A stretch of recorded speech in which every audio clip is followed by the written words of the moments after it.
नमस्कार, स्वागत है आपका एनबी न्यूज के खास बुलेटिन में और मैं हूं आपके साथ मुस्कान। कोरोना वैक्सीन की कमी के बीच टीकाकरण पर बनाई गई राष्ट्रीय तकनीकी सलाहकार समूह ने कई सिफारिशें की है। एनटीएजीआई का कहना है कि कोविशील्ड की 2 खुराक के बीच के अंतर को बढ़ाकर 12 से 16 सप्ताह किया जाए और कोरोना पॉजिटिव हुए लोगों की रिकवरी के 6 महीने बाद ही उन्हें वैक्सीन लगाई जाए। इसे सरकार ने भी स्वीकार कर लिया है। यानी अब कोविशील्ड वैक्सीन की 2 खुराक के बीच गैप जो पहले 6 से 8 हफ्ते था, उसे बढ़ाकर 12 से 16 हफ्ते कर दिया गया है। आपको यह भी बता दें कि कोविशील्ड वैक्सीन की दोनों खुराकों के बीच पहले ये अंतराल 4 से 8 हफ्ते का था। एनटीएजीआई ने यह भी सुझाव दिया है कि गर्भवती महिलाओं को किसी भी कोरोना वैक्सीन लेने का विकल्प दिया जा सकता है और स्तनपान कराने वाली महिलाओं को प्रसव के बाद किसी भी समय टीका लगाया जा सकता है। इसके साथ ही एनटीएजीआई ने यह भी कहा है कि संक्रमितों की रिकवरी के 6 महीने बाद तक कोरोना टीकाकरण से उन्हें बचना चाहिए। तो कोरोना की वैक्सीन को लेकर यह बड़ा सवाल है। एक बार फिर से एनटीएजीआई ने अपना सुझाव दिया है, सिफारिशें की है, जिसको सरकार ने भी मान लिया है और अब जो गैप दोनों खुराकों में पहले 6 से 8 हफ्ते का था, उससे बढ़ाकर अब 12 से 16 हफ्ते किया जा चुका है। वैक्सीन को लेकर लगातार कमी देखी जा रही है। उस बीच हालांकि सरकार को ये राहत वाली खबर है, क्योंकि अगर सरकार को इस तरह का समय मिल जाता है तो वैक्सीन को इंपोर्ट करना भी उनके लिए आसान हो जाएगा। लेकिन बड़ा सवाल ये है कि क्या पहली खुराक के बाद अगर 12 से 16 सप्ताह का इंतजार किया जाता है तो जो एंटीबॉडी बनती है वो क्या पहली डोज की खत्म तो नहीं हो जाएगी? ये बड़ा सवाल है। तो इस पर हम चर्चा करेंगे। डॉक्टर्स हमारे साथ तमाम मौजूद रहेंगे, उनसे बातचीत करेंगे। लेकिन फिलहाल बड़ा सवाल आपको ये भी बता दें कि एनटीएजीआई की सिफारिशों से पहले डॉक्टरों ने भी कोरोना संक्रमितों को रिकवरी के 3 महीने बाद ही वैक्सीन लगाने का सुझाव दिया था। यानी कि डॉक्टर्स भी कह रहे हैं कि 90 दिनों बाद वैक्सीन लगाई जाए और सीडीसी यूएस की गाइडलाइन भी यही कहती है कि 90 दिनों बाद वैक्सीन लगाई जाए। लेकिन एनटीएजीआई ने 12 से 16 सप्ताह का सुझाव दिया है सरकार को। सरकार ने भी इसे मान लिया है। तो देखना यह होगा कि सीडीसी यूएस की जो गाइडलाइन है 90 दिनों की, डॉक्टरों की जो सिफारिश है 90 दिनों की, वो सही है या 12 से 16 सप्ताह का जो सुझाव दिया गया है वो सही है। ये तभी पता चलेगा जब इस तरह की चीज़ों को अमल में लाया जाएगा। इसी के साथ ये भी बता देंगे कोविशील्ड की खुराक के बीच में ये जो सुझाव दिया है वो एनटीएजीआई ने दिया है। इससे पहले राष्ट्रीय विशेषज्ञ समूह के पास इसे भेजा गया था, जिसके बाद कोविशील्ड वैक्सीन की 2 खुराक के बीच 6 से 8 हफ्ते से बढ़ाकर इस गैप को 12 से 16 हफ्ते कर दिया गया।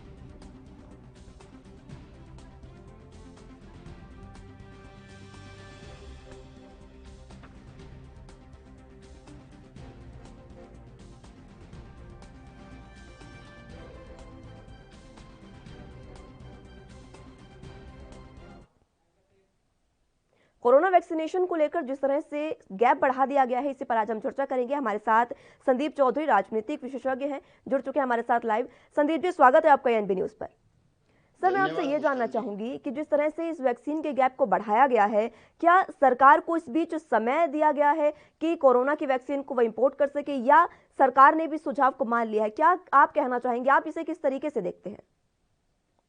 देखिए मुस्कान जी, इसको अगर आप पॉलिटिकली एंगल से देखने की कोशिश करते हैं तो आप दूसरे कई कंट्रीज ऐसे हैं जिसमें दोनों डोज लगा दी गई है और अपने लोगों को पूरी तरीके से सेफ कर दिया गया है वैक्सीनेशन के माध्यम से।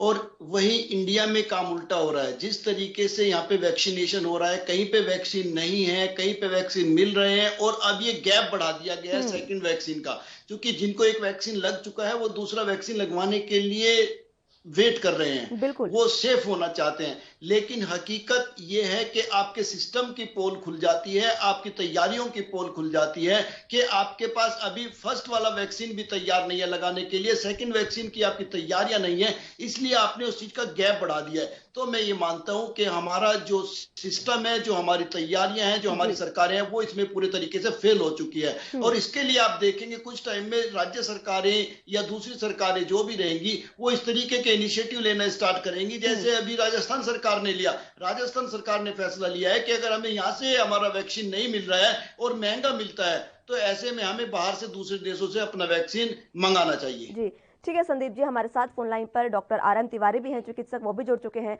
आरएम तिवारी जी, स्वागत है आपका एनबी न्यूज पर। सर, मैं आपसे ये जानना चाहूंगी, एनटीएजीआई ने जिस तरह से सुझाव दिया है कि 6 से 8 हफ्ते का जो गैप था दोनों खुराकों में, उसे बढ़ाकर अब 12 से 16 हफ्ते का कर देना चाहिए, क्या ये सही सुझाव है सर? मैडम देखिए, जिस तरीके के केसेस हैं, उस तरीके के वो जिस तरीके से केसों में कमी आनी चाहिए थी वो तो नहीं आ रही है। जी। तो ये सबको ध्यान में रखते हुए ये सुझाव मेरे ख्याल से तो ठीक है, होना चाहिए, लेकिन अभी भी कुछ बेहतर किया जा सकता है। बेहतर करने के लिए सरकार और भी जो एजेंसियां हैं सबको एक मत होके एक रणनीति बना के उस पर काम करना होगा, तभी जाके ये संभव हो पाएगा मैडम, नहीं तो अन्यथा ये संभव नहीं हो पाएगा। जी। और भी टाइम NTAGI से पहले डॉक्टरों ने ये सलाह दी थी, उनका भी सुझाव था कि जो गैप है वो 90 दिन का होना चाहिए, 3 महीने का। हाँ मैडम, लेकिन डॉक्टरों का जो सुझाव था वो हम उससे एग्री हैं।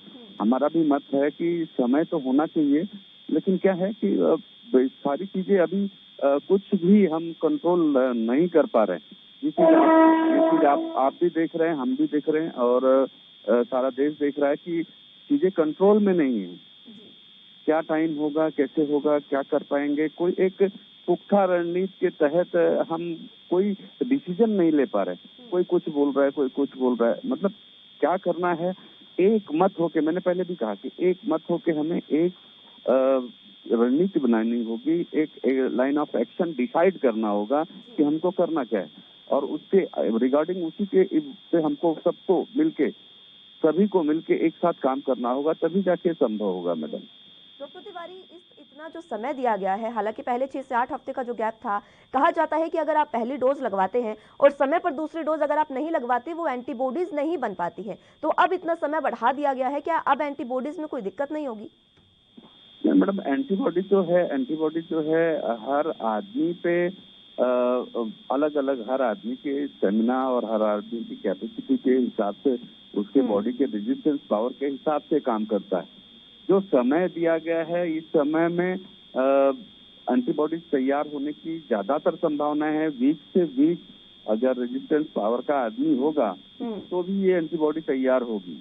और भी बहुत सारी चीजें हैं एंटीबॉडी न तैयार होने का। इंजेक्शन के बारे में, जैसे हम इंजेक्शन लेने जा रहे हैं, आज लोग इंजेक्शन लगवाने जाते हैं, जैसे कि कोविशील्ड या कोवैक्स या जो भी है, अभी नया स्पुतनिक वगैरह सारी चीजें आ गई वैक्सीनेशन में, तो वो वहाँ पे अवेयर नहीं कर पा रहे हैं लोगों को बता नहीं पा रहे हैं कि मतलब आपको एंटीबॉडीज तैयार करने के लिए क्या करना है और क्या नहीं करना है। नहीं समझ रहे आप कि मतलब वो लोगों को अवेयर कर सके, लोगों को बता सके कि भाई ये चीजें खानी है, ऐसे रहना है, इस तरीके से इतना दिन मतलब इस तरीके से रहना है। तो आपकी मैं तो बताता हूँ कि अच्छी एंटीबॉडी तैयार करने के लिए वो डाइट अच्छा होना चाहिए। डाइट में क्या है, बहुत महंगा डाइट नहीं है, हरी साग सब्जियां हैं, फ्लूइड लेवल ज्यादा है, फ्लूइड लेवल को बढ़ाना है, ये सब सारी चीजें जो बेहतर चीजें होती हैं वो लोगों को बताना चाहिए। यहाँ इंजेक्शन लगा के संदीप जी, आपके पास आना चाहूंगी मैं। 118 दिन वैक्सीनेशन को हो गए हैं, जितनी भी डोज आई थी वो खत्म हो चुकी है। लगातार हर जिले से, हर राज्य से हम देख रहे हैं कि वैक्सीनेशन खत्म होने के बाद सेंटर्स पर भी ताला लग गया है। क्या अब जो रूस से वैक्सीन आ रही है, आपको क्या लगता है कि क्या उससे हम वैक्सीनेशन ड्राइव को एक बार फिर से तेज कर पाएंगे? देखिए मुस्कान जी, ये डिसीजन आपको पहले से लेना था। आपके पास इतनी ज्यादा पॉपुलेशन है कंट्री की कि आप खुद से चीजें मैन्युफैक्चर करके खुद से सर्विस देने की कैपेसिटी नहीं रखते। ऐसे में आपको अपनी भी प्रिपरेशन रखनी थी और आपको अपने लोगों की जान बचाने के लिए मार्केट खोल देनी चाहिए थी पहले से। ये जो वैक्सीन है, जब आपका इजराइल पूरी तरीके से वैक्सीनेशन कर चुका है, कई ऐसे कंट्री हैं जो अपने लोगों को सुरक्षित कर चुके हैं, तो हमें उनको भी मौका देना चाहिए था, क्योंकि आपका पर्पज फिलहाल अपने लोगों की जान बचाना था। आप दूसरे फील्ड में भी तो बिजनेस करते हैं, हर फील्ड में आपने खोल के रखा है। चाइना का कौन सा प्रोडक्ट है जो हमारे देश में नहीं आता है? तो आप जब बिजनेस के लिए बिजनेस खोल के रखते हैं, लोगों की जान बचाने के लिए, आपको ये ऑप्शन पहले से रखना था। और आपने के एक करीब 100 से 100+ कंट्रीज को आपने अपना वैक्सीन बांटने का काम किया, देने का काम किया। आपको उसको रोककर सबसे पहले अपने लोगों की जान बचानी चाहिए थी। जब अपना घर बचेगा तब आप किसी की सेवा कर सकते हैं, तब आप दूसरे देश को चीजें दे सकते हैं। बिल्कुल। संदीप जी, क्या लगता है आपको, वैक्सीन मैनेजमेंट में भारत कहां पीछे रह गया है? क्योंकि लगातार हमारा देश एक ऐसा है जो लोगों को ऑक्सीजन सप्लाई करता है। ऑक्सीजन के मामले में सबसे बड़ी खपत हमारे देश में होती है, उसके बावजूद ऑक्सीजन की कमी और वैक्सीनेशन की भी कमी। देखिए मुस्कान जी, बहुत अच्छा सवाल है आपका। ऑक्सीजन भी हमारे यहाँ पे काफी प्रोड्यूस की जाती है, और जिस तरीके से वैक्सीनेशन के काम में इंजेक्शन बनाने में भी हिंदुस्तान का दुनिया में नंबर आता है। लेकिन हमारा जो फेलियर है, हमारा फेलियर है प्लानिंग का फेलियर, हमारा फेलियर है पॉलिटिकल थिंकिंग का फेलियर। आपने देखा होगा हमारे देश में इंजेक्शन के नाम पर पॉलिटिक्स होना शुरू हो गई। कुछ पार्टियों ने कहा ये इंजेक्शन नहीं लगवाना है, कुछ ने कहा ये लगवाना है। फिर आपने देखा सबसे गंदी पॉलिटिक्स उस टाइम शुरू हो गई। आप ये देखिए, अगर कोई कंपनी कोई इंजेक्शन बनाती है मुस्कान जी, वो आपको भी उसी रेट में मिलना चाहिए, मुझे भी उसी रेट में मिलना चाहिए, और कम से कम रेट पे मिलना चाहिए, क्योंकि हिंदुस्तानियों की जान बचाने का सवाल था। लेकिन इतनी गंदी राजनीति मैंने आज तक नहीं देखी जो इंजेक्शन के नाम पे हुई। वही इंजेक्शन केंद्र सरकार को 200 रुपए में मिलेगा, राज्य सरकार को वो 800 रुपए में मिलेगा, और जो प्राइवेट सेक्टर, प्राइवेट हॉस्पिटल्स हैं, उनको वो बहुत ज्यादा महंगा मिलेगा। लेकिन आप एक चीज देखिए, जो प्राइवेट हॉस्पिटल में इंजेक्शन लगवाएगा वो भी भारत का नागरिक होगा, जो स्टेट गवर्नमेंट से इंजेक्शन लेगा वो भी भारत का नागरिक होगा, जो केंद्र सरकार से इंजेक्शन लेगा वो भी भारत का नागरिक होगा। तो इस तरीके की गंदी राजनीति आप करेंगे, ये चीज होनी नहीं चाहिए थी। सबको एक रेट में होना चाहिए था, और कोशिश ये होनी चाहिए थी कि राज्य सरकार और केंद्र सरकार मिलकर मुफ्त में ये इंजेक्शन लोगों को देने का काम करते। बिल्कुल संदीप जी, और इसी को लेकर सुप्रीम कोर्ट ने भी कहा था कि बीमारी अमीरी गरीबी देखकर नहीं आती है, तो आपको हर किसी को एक ही रेट में वैक्सीन देनी चाहिए। बहुत अच्छी बात आपने कही। तिवारी जी, डॉक्टर तिवारी, मैं आपके पास आना चाहूंगी। पहली डोज लगाने के बाद कई साइड इफेक्ट भी देखने को मिले हैं। क्या सावधानियां लोगों को बरतनी चाहिए जिससे उन्हें इस तरह के साइड इफेक्ट्स ना हो? देखिए मैडम, उसमें क्या है, साइड इफेक्ट से कुछ कंटेंट्स हैं जी, वो उसके साइड इफेक्ट्स आते ही आते हैं। बहुत सारे मेजर लोगों को नहीं आते, लेकिन कुछ लोगों को उसके साइड इफेक्ट्स आते हैं। तो उन साइड इफेक्ट्स की जैसे अगर आप बात करें, तो फिर उन साइड इफेक्ट्स का बचाव करने के लिए अगर आपको कोई भी साइड इफेक्ट अगर सीवियर होता है, तब तो आपको तुरंत डॉक्टर के पास जाना चाहिए जहाँ पे आपने वैक्सीनेशन कराया, या जो भी आपका फैमिली डॉक्टर है। और सबसे पहले, उसके भी पहले आपको वैक्सीनेशन के लिए प्लान करना है। 3 दिन के पहले आपको प्लान करना है। आप अपना फिजिकल चेकअप, मैं किसी ब्लड टेस्ट और एक किसी भी चीज की जानकारी करने के लिए नहीं बोल रहा हूँ, फिजिकल चेकअप करवा के अपने डॉक्टर, जो भी आपका फैमिली डॉक्टर है, उससे आप फिजिकल चेकअप करा लीजिए, जानकारी ले लीजिए कि मैं वैक्सीनेशन लेने जा रहा हूँ और ये दिन पे ये है। तो वो सारी चीजें जो है आपको डॉक्टर, आपका ब्लड प्रेशर हाई है तो ब्लड प्रेशर मेंटेन करने की दवाइयाँ देंगे, या जो भी आपकी दवाइयाँ डिसकंटिन्यू हैं, जैसे 45 के एबव के लोगों को मिल रहा है जी, तो उसके नीचे के लोगों को तो मिल नहीं, तो उनको तो बहुत जरूरी है। उनमें कोमॉर्बिडिटी रहती है, किसी को डायबिटिक मेलाइटिस है, किसी को हाइपरटेंशन है, तो ये सब सारी चीजें अगर दवा डिसकंटिन्यू है तो उसको डिसकंटिन्यू करना है। फिर इसके बाद जो है आपको अपना ब्लड प्रेशर वगैरह जांच कराना है। वो सब सारी चीजें अगर आपको कोमॉर्बिड है तो भी, और नहीं है तो भी, एक बार आपको डॉक्टर से संपर्क करने के बाद वैक्सीनेशन के लिए 3 दिन पहले आपको प्लान करना है। और लेकिन वैक्सीनेशन के बाद हम क्या कुछ हमें सावधानियां बरतनी चाहिए तिवारी जी? देखिए, वैक्सीनेशन के बाद हमको ज्यादा से ज्यादा जो है खाने में जो है कोल्ड चीजें, ऑयली स्पाइसी चीजें, ये सब चीजें नहीं लेनी है। हल्का जो है पानी उबाल के गरम पानी पीने की जरूरत नहीं, पका हुआ पानी पीजिए। और खाने में जो है बैलेंस डाइट है वो उसको रखिए। और अन्य प्रकार का कोई भी जैसे व्यसन करते हो जी, मैं खास तौर पे आपके चैनल के माध्यम से। तिवारी जी, मैं रोकना चाहूंगी आपको। फिलहाल आप दोनों हमारे साथ बने रहिए, तमाम जानकारी आपसे लेते रहेंगे कि किस तरह से टीकाकरण जो अब शुरू होने वाला है और लगातार वैक्सीन की कमी देखने को मिल रही है, और जो सुझाव दिए गए हैं NGACI द्वारा, उस पर हम चर्चा करते रहेंगे। लेकिन फिलहाल यहाँ एक छोटे से ब्रेक के लिए रुकेंगे।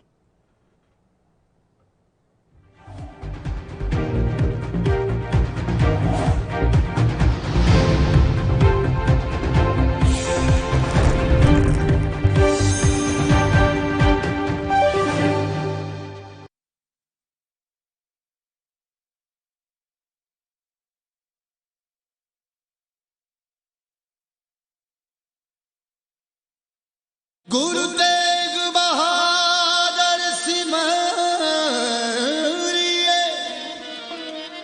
करनो निधि। इस पावन पवित्र स्थान ते गुरु तेग बहादुर साहब सच्चे पातशाह जी 6 महीने 9 दिन रहे।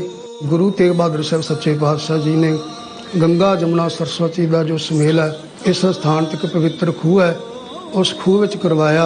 ਇਸ ਸਥਾਨ ਤੇ 25 ਸਿੰਘਾਂ ਨੂੰ ਲਾ ਕੇ ਪਹਿਲਾ ਸ੍ਰੀ ਅਖੰਡ ਪਾਠ ਦਾ ਪ੍ਰਕਾਸ਼ ਇਸ ਪਾਵਨ ਪਵਿੱਤਰ ਸਥਾਨ ਤੇ ਹੋਇਆ। ਜਿਹੜੀਆਂ ਨਿਸ਼ਾਨੀਆਂ ਨੇ ਸਤਿਗੁਰੂ ਜੀ ਦੀ ਚੌਂਕੀ ਦੇ ਪਾਵੇ, ਕਿਰਪਾਨ, ਸੰਖ ਸਾਹਿਬ, ਜੋ ਸਤਿਗੁਰੂ ਜੀ ਦੀਆਂ ਇਤਿਹਾਸਕ ਨਿਸ਼ਾਨੀਆਂ ਨੇ। नाम रहियो साधु रहियो गुरु गोबिंद, कहो नानक ए जगत में किन जपियो गुरमंत।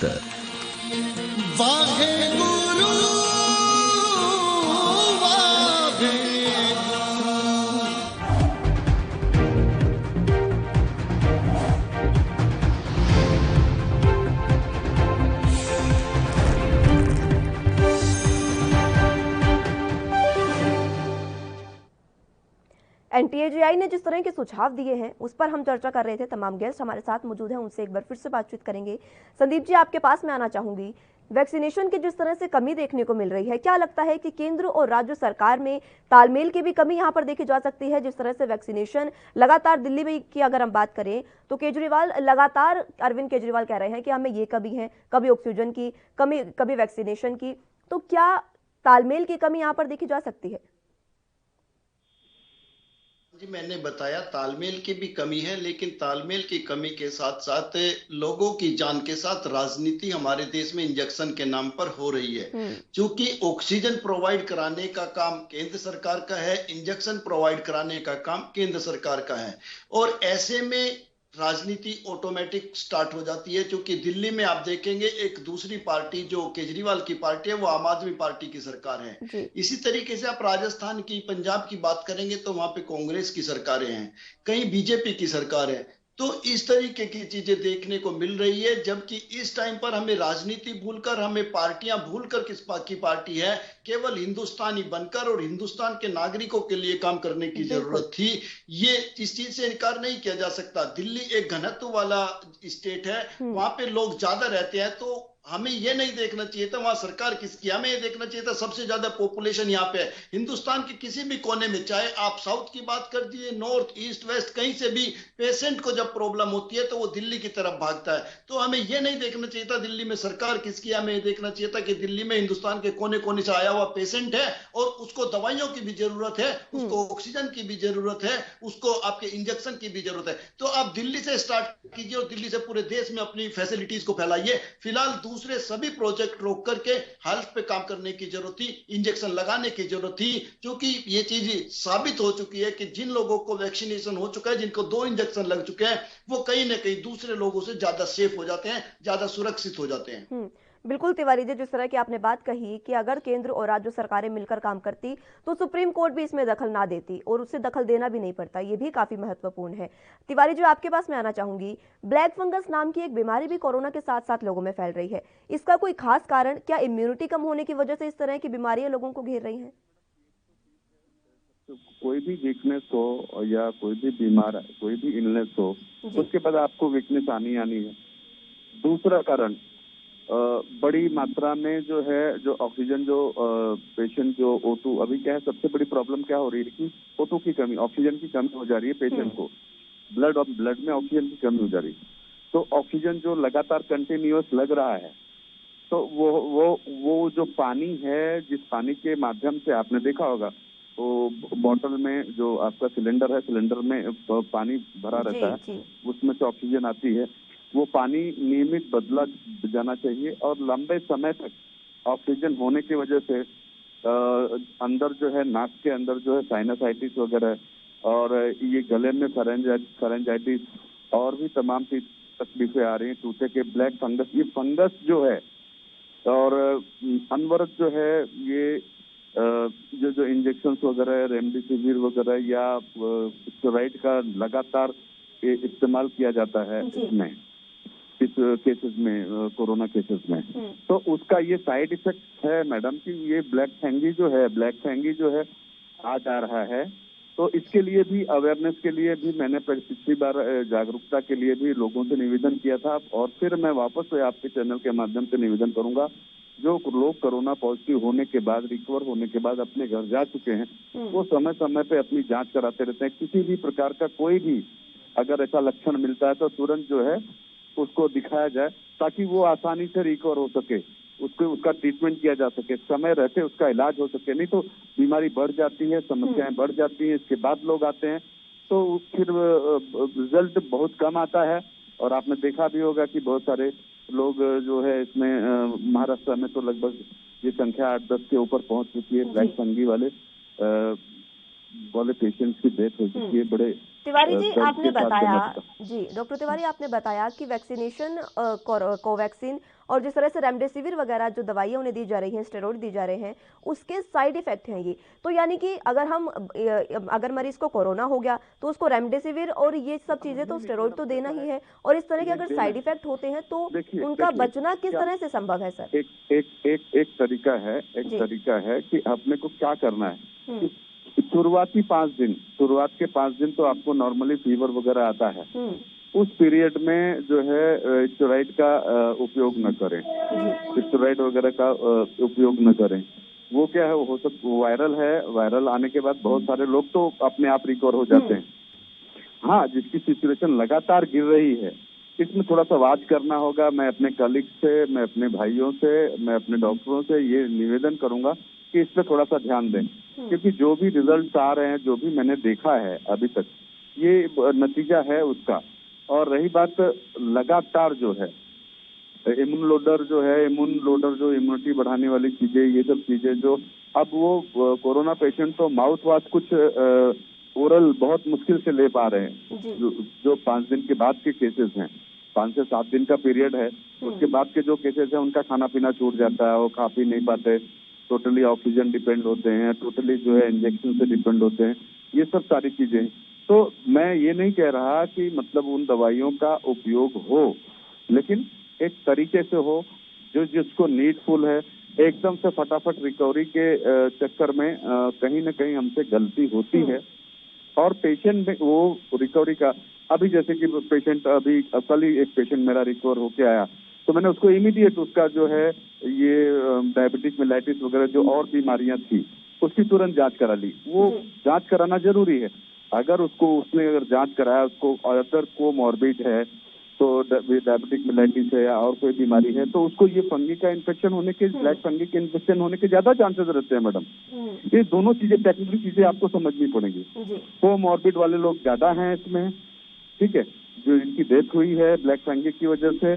तो ये चीजें जो है वो एकदम से वो कराने के बाद वो अब अवेयर नहीं करते, उनको नहीं लगता कि वापस डॉक्टर के पास जाके इमीडिएट उनके सारे चेकअप जो है रिकवरी के बाद करने चाहिए, और वो लगातार जो है वो डॉक्टर के संपर्क में रहे। जी संदीप जी, आपके पास में आना चाहूंगी। रूस से इस समय वैक्सीनेशन की जिस तरह से हमारे देश में कमी देखने को मिल रही है, तो रूस की वैक्सीन भी अब हम इंपोर्ट कर रहे हैं, लेकिन फाइजर वैक्सीन को हम क्यों इंपोर्ट नहीं कर पा रहे हैं, जो अमेरिका और कनाडा में बच्चों को लगने जा रही है? हमारा देश इतना पीछे कि वहां पर वैक्सीनेशन का काम शुरू होने जा रहा है और हम अभी ट्रायल पर ही चल रहे हैं। देखिए मुस्कान जी, मैंने पहले भी बताया, हम पूरे तरीके से फेल हो चुके हैं। हमारे सिस्टम की पोल खुल चुकी है। जहां हम विश्व गुरु होने की बात करते थे, जहां हम चाइना को सबक सिखाने की बात करते थे, जहां हम पाकिस्तान को बर्बाद करने की बात करते थे कि अगर हमारी तरफ नजर उठाएगा तो, आज आप सोच सकते हैं हम अपने छोटे बच्चों की जान नहीं बचा पा रहे हैं, हम अपने बुजुर्गों की जान नहीं बचा पा रहे हैं, हम उन्हें ऑक्सीजन नहीं दे पा रहे हैं, हम उन्हें दवाइयां नहीं दे पा रहे हैं, हम उन्हें बेड नहीं दे पा रहे हैं, हम उन्हें हॉस्पिटल नहीं दे पा रहे हैं, हम उनको मेडिकल स्टाफ की फैसिलिटी नहीं दे पा रहे हैं। मतलब कहने का यह है, हमारा हेल्थ सिस्टम पूरे तरीके से आज जीरो पर खड़ा है।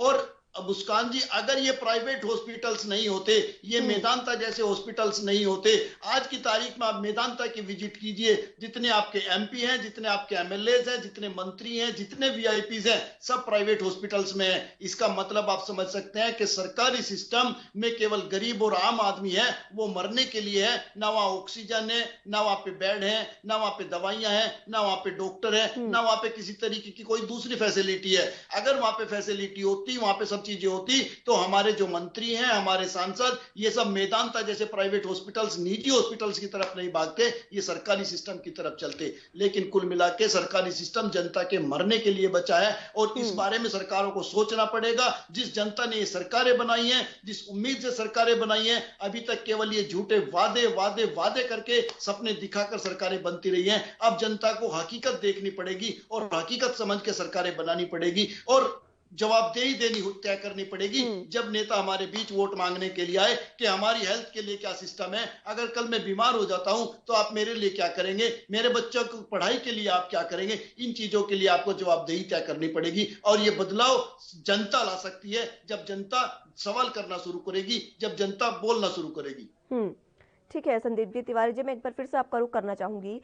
दिसंबर में जो सरकार है वो 216 डोज वैक्सीन की लेकर आ रही है, कोरोना वैक्सीन के लिए, कोवैक्सीन की। लेकिन उससे पहले तीसरी लहर के लिए भी चेता दिया है। उससे पहले अगर तीसरी लहर आ जाती है तो हमारे स्वास्थ्य सिस्टम के पास क्या ऐसे उपकरण है, क्या ऐसे हमारे पास मौके हैं, या कह लीजिए कि क्या ऐसे तमाम हम वो रास्ते अपना सकते हैं जिससे हम तीसरी लहर से बच सकें। और हाँ, बच्चों के लिए भी फाइजर वैक्सीन का भी मैं आपसे पूछना चाहूंगी कि ट्रायल हम कर रहे हैं, लेकिन हम फाइजर वैक्सीन को क्यों इंपोर्ट नहीं कर सकते? कैसा है कि अभी तो फिलहाल तो हम जो है अभी बड़े बहुत ही दर्द के साथ कहना चाह रहा हूँ कि देश की एक बड़ी आबादी जो आप 45 है, उनको हम वैक्सीनेटेड नहीं कर पाए, उनको सेकेंड डोज नहीं दे पाए। इसके बाद बिलो 18 की तो बात ही छोड़िए, 18 तो 45 तक का जो रेशियो है उसको करना है। तो हम कर कहाँ पा रहे हैं? हमारे पास, मैंने पहले भी बताया कि इच्छा शक्ति की कमी, योजना की कमी, प्लान हम ठीक से नहीं कर पा रहे हैं, प्लानिंग की कमी। आज इतने बड़े वैक्सीन उत्पादक देश में वैक्सीन की कमी हो जाना बहुत मुझे वो ये बहुत दुर्भाग्यपूर्ण बात है तिवारी जी कि हमारा देश जो सबसे ज्यादा वैक्सीन का उत्पादन करता है उसी में आज वैक्सीन की कमी है, उसी में ऑक्सीजन की कमी है। जो सबसे ज्यादा ऑक्सीजन जहां पर बनती है उसी में ऑक्सीजन की कमी और उसी में वैक्सीन की कमी। बहुत दुर्भाग्यपूर्ण ये बात है। फिलहाल आप दोनों का बहुत शुक्रिया हमारे साथ जुड़ने के लिए। तमाम आपसे बातचीत हुई और लगातार जिस तरह से आपने बताया, संदीप जी ने भी कहा कि अगर तालमेल से सरकार काम करेगी, केंद्र और राज्य सरकार, तो हम कोरोना को निपटने में कोरोना से काफी कामयाब हो सकते हैं। फिलहाल के लिए मेरे साथ बस इतना ही। आप जुड़े रहिए एनबी न्यूज के साथ। नमस्कार।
गुरु तेग बहादुर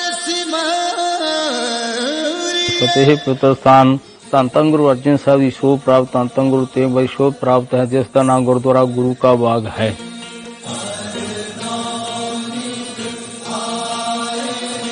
इस स्थान का नाम गुरु की रोड हुंदा सी ते सतगुरु ने बख्शिशां करके भी जेड़ा आखूगा गुरु का बाग, उसनूं लगणगे दूने चौने भाग।